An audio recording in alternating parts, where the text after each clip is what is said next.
करना आता, आप मुझे बताइए मैं किस प्रकार से आपकी सेवा करूं। तो यहाँ पर प्रभु श्री राम बड़े ही भाव के साथ कहते कि देवी ये आप क्या कह रहे हैं। यही भाव, देखिए यही बात है, जिसके पास जिसका ज्ञान होता है उसे उसका पता नहीं होता, और जिसके पास होता नहीं उसे उसका ज्ञान होता है। तो यहाँ पर सबरी मैया ने कहा प्रभु आपने ऐसा क्यों कहा। तो कहा कि यही सत्य है, जो आपके पास है ना, बड़े बड़े महामुनि ऋषियों के भी पास नहीं, राजा महाराजाओं के भी पास नहीं, जो आपके पास है। अब सबरी चौंक कि ऐसा क्या मेरे पास है जो बड़े बड़े राजा महाराजाओं के पास नहीं है, सब इंद्र के पास नहीं है, ऋषि मुनियों के पास नहीं, ऐसा क्या है।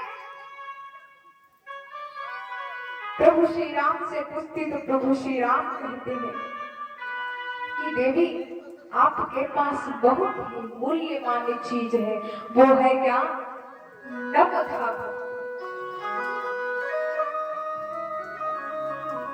आपके पास नवधा भक्ति है, और नवधा भक्ति हर किसी के पास नहीं, किसी के पास एक भक्ति मिल जाएगी। ऋषि मुनि जो तपस्या करते हैं उनके पास 2 भक्तियां मिल जाएगी, राजाओं के पास 3-4 भक्तियां मिल जाएगी, पर इस संसार में ऐसा कोई नहीं जिसके पास नवधा भक्ति मिल जाए जो आपके पास। तो सबरी पूछती है प्रभु ये नवधा भक्ति है क्या, हमें तो पता नहीं है, कृपया हमें विस्तार से बताइए। तो आज सबरी ने जब विस्तार से पूछा है तो आज प्रभु श्री राम कहते तो ठीक है लो सुनो क्या है नवधा भक्ति। तो आज प्रभु श्री राम बड़े ही विस्तार से बता रहे हैं क्या कि प्रथम भगति संतन कर संगा, दूसरी रति मम कथा प्रसंगा।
बताया है कि प्रथम भगत संतन कर संगा, कि प्रथम भक्ति जानती हो क्या है, संतों का संग हो जाए।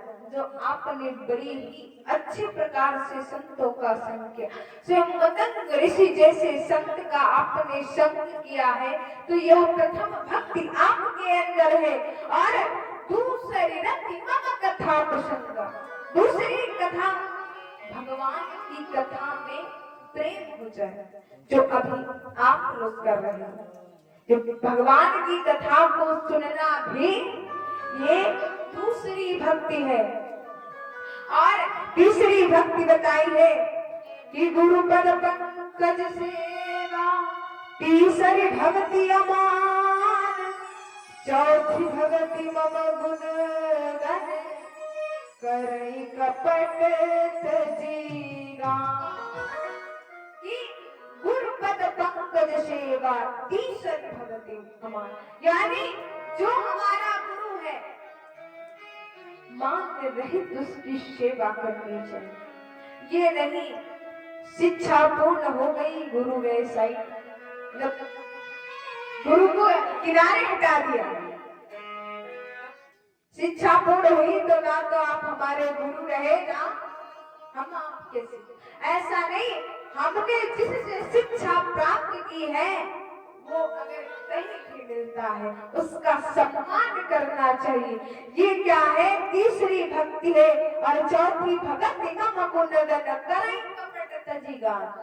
चौथी भक्ति है कपट का त्याग, छलना कीजिए, कपट का त्याग कर दीजिए, ये चौथी भक्ति है। और पांचवी भक्ति बताई मंत्र जाप मम दृढ़ विश्वासा, पंचम भजन सुवेद प्रकाशा। ये बताई है पांचवी भक्ति क्या? मंत्र जाप मम दृढ़ विश्वासा, यानी जब हम भगवान के मंत्र का जाप करें तो मन में विश्वास के साथ जाप करें। विश्वास कैसा? ये नहीं मंत्र जप रहे हो नमो भगवते वासुदेवाय और एक तरफ सोच रहे हैं इससे कुछ फायदा होगा कि नहीं, सोचने लगते हैं कथा सुनने जा रहे हैं इसका कुछ फल देंगे कि नहीं। अगर ये सोच के आ रहे हैं अब कथा सुनने आए नहीं, चलो वहीं पर कथा सुनेंगे कुछ टाइम पास होगा, तो ये नहीं करना चाहिए। देखिए ये भक्ति नहीं है। इसे मंत्र जाप मम दृढ़ विश्वास, मन में विश्वास रख के भगवान के मंत्र का जाप करना चाहिए कि हम जिस मंत्र का जाप कर रहे हैं ये नहीं मन में रखना चाहिए इसका फायदा होगा या नहीं होगा, ऐसा नहीं सोचना चाहिए। और छठवीं भक्ति छठ दमशील विरति बहुकर्मा निरत निरंतर सज्जन धर्म। छठवीं भक्ति है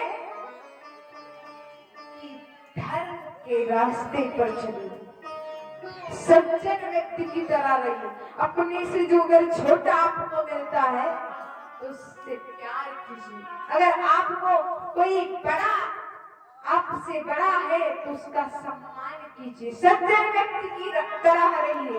ये है छठवीं भक्ति। और सातवीं भक्ति है कि सातव सम मोहि मैं जग देखा, मोदे अधिक संत कर देखा।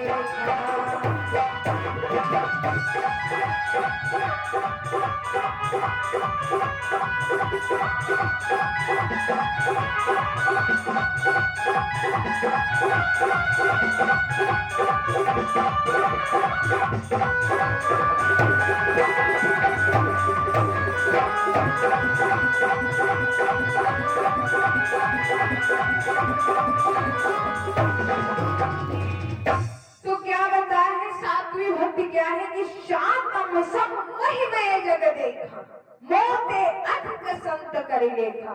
कि भगवान प्रभु श्री राम ने बताया कि जो भी है सबके अंदर मुझे देखिए और मैं ऐसा ही करती हूँ। हर किसी के अंदर प्रभु श्री राम की छवि का दर्शन करती हूँ।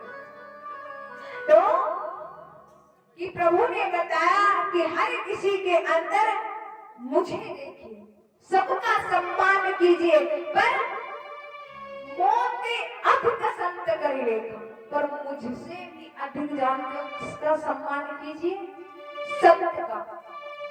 क्योंकि मोर वचन चाहे पड़ जाए फीका, संत वचन पत्थर के नीका। अगर मैंने कुछ कहा है शायद फीका हो जाए, पर अगर संत ने कुछ कहा है तो वो पत्थर की लकीर के समान है, वो अवश्य पूरा होगा। जब इस प्रकार से प्रभु श्री राम ने सातवीं भक्ति बताई कि मुझसे अधिक संत की पूजा कीजिए। कहते अगर बहुत लोग आते हैं हमारे पास या किसी के पास जाते हैं कि बिटिया भक्ति में मन नहीं लगता। बहुत लोग कहने लगते हैं कि बिटिया पूजा पाठ में हमारा मन नहीं लगता, तो क्या करें? तो मैं उनसे कहती हूँ, अगर आपका पूजा पाठ में मन नहीं लगता तो जो पूजा पाठ में मन लगाता है, जो भगवान की पूजा पाठ में मन लगाता है, संत जैसे लोगों की आप सेवा कीजिए।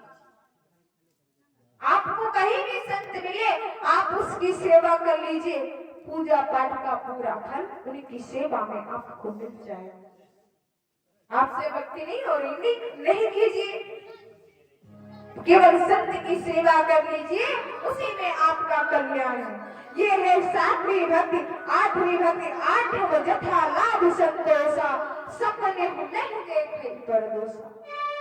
यानी कि हमें लाभ हो रहा है, हानि हो रही है। लाभ हो गया तो जय जय सीताराम, हानि हो गई तो चले भगवान के मंदिर सर पटकने कि हे भगवान, ये आपने क्या कर दिया, ये क्या कर दिया, इतना बड़ा मेरा नुकसान। तो ये भावना अगर आप रखते हो तो बहुत बेकार है। अगर लाभ हो रहा तब भी मन में संतोष रखिए, ये नहीं लाभ हो गया तो खर्चे पे खर्चा, 4 व्हीलर ला के खड़ी कर दिया आपके घर के सामने, लाभ हो गया और हानि हो गई तो फिर उनका बेच दो। तो ऐसा नहीं, कोई खर्चे पर अपना दम बनाइए कि ज्यादा खर्चा मत कीजिए।